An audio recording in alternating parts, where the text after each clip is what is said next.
दोस्तों आज की इस वीडियो में हम बात करेंगे एक ऐसे सरजमीन की जो मुसलमानों, ईसाइयों और यहूदी धर्म को मानने वालों के लिए एक मुकद्दस और पवित्र सरजमीन है, जिसे अंबियाओं की सरजमीन भी कहा जाता है। दोस्तों आज बात होगी फ़लस्तीन की, जो दो हिस्सों वेस्ट बैंक और गाज़ा पट्टी में बटा हुआ है। फ़लस्तीन का सबसे बड़ा शहर गाज़ा है, जो गाज़ा पट्टी में मौजूद है, जिसमें लगभग 6 लाख लोग रहते हैं। फ़लस्तीन का official name the state of फ़लस्तीन है। दोस्तों इसका कुल एरिया 6020 वर्ग किलोमीटर में है। एरिया के मामले में फ़लस्तीन दुनिया में 163वें नंबर पर आता है। यहाँ की आबादी लगभग 55 लाख है। आबादी के हिसाब से ये दुनिया में 121वें नंबर पर आता है। दोस्तों यहाँ की आबादी में 95% मुसलमान और 5% ईसाई आबाद हैं। दोस्तों फ़लस्तीन की ज़्यादातर आबादी वेस्ट बैंक में आबाद है। दोस्तों इस देश को आज़ाद मुल्क नहीं माना जाता है, लेकिन दुनिया के लगभग 138 देश फ़लस्तीन को आज़ाद मुल्क मानते हैं। फ़लस्तीन यूएनओ के साथ साथ अरब लीग, OIC और G77 जैसी कई इंटरनेशनल ऑर्गेनाइजेशन का हिस्सा है। दोस्तों फ़लस्तीन की मातृभाषा अरबी है। फ़लस्तीन में मौजूद मस्जिद अक्सा मुसलमानों का पहला किबला है।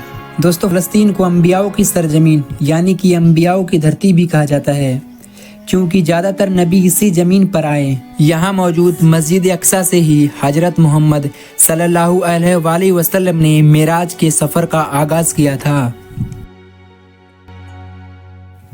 दोस्तों मस्जिद अक्सा पर बना गुंबद इस्लामिक दुनिया का बना सबसे पहला गुंबद था। इससे पहले किसी भी मस्जिद में गुंबद नहीं बनवाया गया था। भाइयों इस गुंबद को खलीफाए अब्दुल बिन मरवान ने तामीर करवाया था। 1920 में खलीफाए उस्मानिया के बिखरने के बाद फ़लस्तीन का 12% हिस्सा अब मुसलमानों के पास है। बाकी 88% हिस्से पर अब यहूदी कब्जा कर चुके हैं। दोस्तों फ़लस्तीन की जो वीडियो हमें अक्सर देखने को मिलती हैं वो वेस्ट बैंक की होती हैं। दोस्तों वेस्ट बैंक में रहने वाले लोगों के पास हथियार नहीं हैं। यहाँ के लोग पत्थरों से इजरायली फौजों और पुलिस का मुकाबला करते हैं, जो कि फ़लस्तीन को फौज रखने की इजाज़त नहीं है। दोस्तों तभी फ़लस्तीन की तरफ से हमास जंग लड़ रहा है। दोस्तों हमास का हेडक्वार्टर गाज़ा पट्टी में मौजूद है, जहां से वो इजराइल का मुकाबला करता है। दोस्तों गाज़ा पट्टी को इजराइल ने 3 तरफ से घेर रखा है। दोस्तों हमास जो स्टेट फाइट यानी कि गोरिल्ला जंग लड़ने में माहिर है, इसलिए इजरायली फौज गाज़ा पट्टी में एंटर नहीं होती है। दोस्तों वो सिर्फ हवाई हमले करते हैं। दोस्तों जो इजराइल की तरफ से हमले होते हैं उनसे फ़लस्तीन में करोड़ों का नुकसान होता है। इसके बावजूद वहां पर अच्छे क्वालिटी के कपड़े तैयार किए जाते हैं। दोस्तों फ़लस्तीन में 43% हिस्से में जैतून के पेड़ मौजूद हैं। इन सब के अलावा फ़लस्तीन में अंगूर भी बड़ी तादाद में पैदा होते हैं।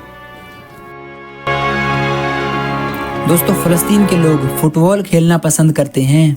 दोस्तों जितनी आबादी फ़लस्तीन में आबाद है, उतनी ही आबादी फ़लस्तीन से बाहर दूसरे देशों में कैंपों में रहती है। हर साल फ़लस्तीन की आबादी जितने लोग यानी कि 50 लाख लोग फ़लस्तीन का हर साल सफ़र तय करते हैं। दोस्तों 1948 से पहले पूरा इजराइल और फ़लस्तीन एक ही देश यानी कि फ़लस्तीन ही था। जब हिटलर यहूदी को चुन चुन कर मार रहा था, दोस्तों तब इन लोगों ने फ़लस्तीन में ज़मीन खरीदना शुरू कर दी। दोस्तों बाद में फ़लस्तीन ने यहूदियों को मजलूम समझकर रहने को जगह दी। इस तरह यहूदी फ़लस्तीन में धीरे धीरे इकट्ठा होना शुरू हो गए। दोस्तों 1947 में UN ने फ़लस्तीन को 2 हिस्सों में अलग कर दिया था। इस तरह दुनिया में एक और नया देश यानी कि इजराइल वजूद में आया। लेकिन दोस्तों अब इजराइल फ़लस्तीन में लगातार अपना कब्जा बढ़ा रहा है और फ़लस्तीन धीरे धीरे सिकुड़ता जा रहा है।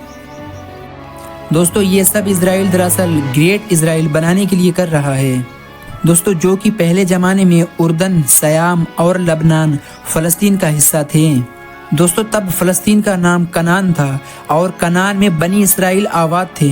दोस्तों जिन्हें फ़िरौन गुलाम बनाकर मिस्र ले गया। दोस्तों फिर मूसा अलैहिस्सलाम ने आकर उन्हें आज़ादी दिलवाई थी। दोस्तों उसके अलावा इजराइल मस्जिद अक्सा को गिराकर उसी जगह पर हैकुल सुलेमान बनवाना चाहता है। तो दोस्तों यह थी आज की वीडियो। अगर ये वीडियो आपको पसंद आई है तो लाइक कमेंट शेयर करना ना भूलें। तो दोस्तों नेक्स्ट वीडियो आप किस देश या किस जगह पर बनवाना चाहते हैं तो दोस्तों आप लोग कमेंट कर सकते हैं।